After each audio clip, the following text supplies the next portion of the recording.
প্রত্যেকের নেশা মুক্তির দিকে আমরা আস্তে আস্তে করে আগাবো, সেটা একদিনে হবে না। সমাজকে আমাদেরকে নেশা ফ্রি করতে হবে। এই যে ড্রাগসের নেশা, আমরা আমাদেরকে এটা ছাড়াতে হবে এবং এই ডিস্ট্রিক্ট লিগ্যাল সার্ভিস অথরিটির মাধ্যমে নেশা মুক্তি কেন্দ্রে যে তোমরা ফ্রিতে যেটা পাবা, যে আমাদের একটা নেশা মুক্তি কেন্দ্রে রাখতে গেলে কি হয়, একটা খরচা লাগে, যেটা আমার পরিবার পারছে না, আমি দিতে পারছি না।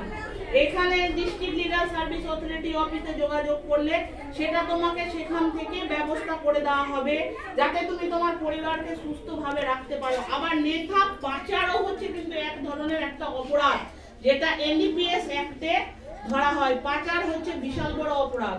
নেশা পাচার করা যতটা অপরাধ, নেশা সেবন করাও ততটাই অপরাধ।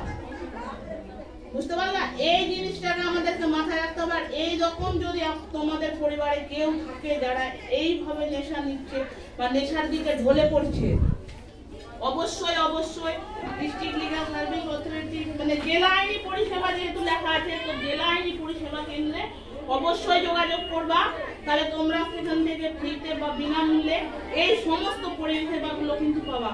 আবার এনডিপিএস অ্যাক্টে যখন কি হয়, এদের জেল হয়ে যায়, সাজা হয়ে যায়, ওরা কিন্তু আবার ফ্রিতে জেলখানা থেকেও কিন্তু উকিলও পাবে, সেটাও এই ডিস্ট্রিক্ট লিগ্যাল সার্ভিস অথরিটির মাধ্যমে পাওয়া যায়।